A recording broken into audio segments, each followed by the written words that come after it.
Hello and welcome to State of the Union. I'm Stefan Grobe in Brussels.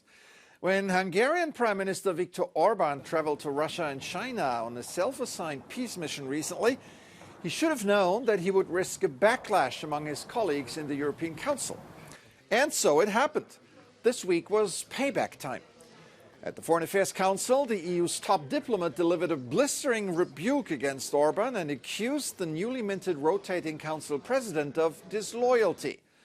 Borrell confirmed the next informal foreign ministers' meeting to be held in Brussels, effectively kicking a previously planned meeting in Budapest off the agenda. We have to send a signal, even if it is a symbolic signal, that being against the foreign policy of the European Union and disqualifying the policy of the European Union as the party of war has to have some consequences. Well, formal consequences. Whether the Hungarian government will use the summer weeks to contemplate about maybe a different approach remains to be seen. I'd be surprised. To something more meaningful now. At the 25th International AIDS Conference in Munich this week, researchers, medics and politicians were trying to find ways to cure the epidemic. Around 40 million people worldwide are still living with the disease, an awful number despite all the medical progress that has been made over the decades. While AIDS has pretty much dropped off the radar in wealthy countries, the fight continues in many of the world's poorer parts. A fight that needs not only money and research, but also empathy. One person dies of AIDS every minute. One person every minute. That is something we must change. Our common goal is to end the AIDS epidemic by 2030. We need more research, better prevention, people-centered information, and thorough testing. But what we really have to keep working on is the fight against discrimination and stigma.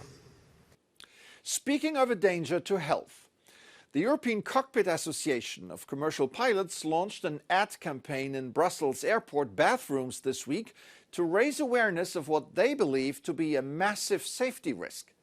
A proposal by aircraft manufacturers and airlines to have one pilot at the controls only, and not two.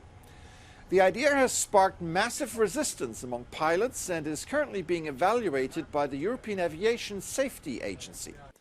For more details, I'm now joined by Tanja Harter, Technical Affairs Director at the European Cockpit Association. Welcome to the program. Thanks for having us. So let me get straight to the point. Why do we need two pilots on an airplane?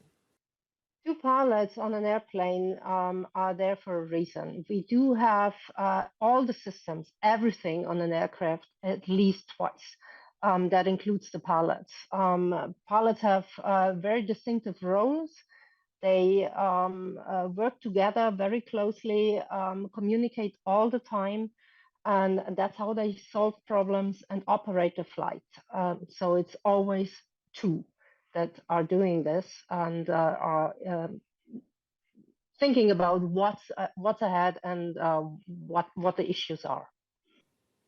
The ECA, your organization, as well as thousands of pilots worldwide, are advocating against the extended minimum crew operations for quite some time now. Why is it obviously so difficult to convince the industry? Apparently, it is a very tempting issue for various reasons. One might be a cost-cutting exercise. The other might be the issue of presumed or perceived pilot shortage. All of these issues are coming our way and are used for a reason. What we haven't heard is a really pressing safety issue. We know that aircraft manufacturers and airlines are the ones who are pushing for flights with one pilot. How will the aviation authorities and regulatory bodies react? Well, Airbus, as one of the manufacturers, apparently driven by their customers, the operators, has placed a request for certification of such an aircraft to the European regulator. And they are looking into the issue, and the certification process is underway.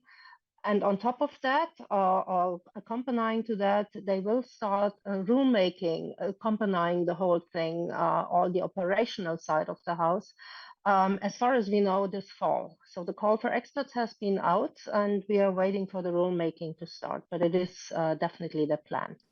So when can we expect this issue to be settled once and for all?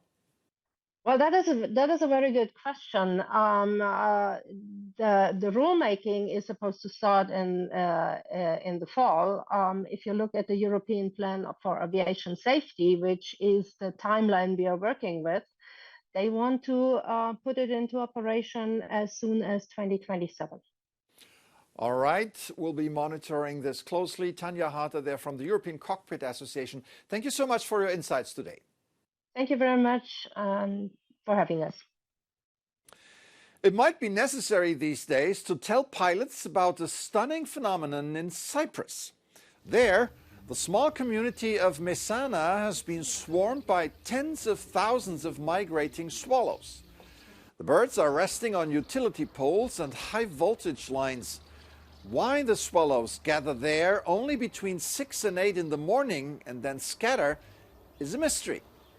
They repeat this process religiously for 2 summer months until they fly to Africa in early September. According to experts, the birds relate to each other and begin travel plans. It might also be a way of organizing their large community. No one knows for certain.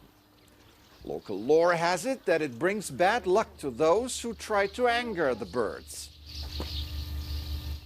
Someone should really tell the pilots. That's it for this edition. I'm Stefan Grobe. Thank you for watching. Have an excellent week.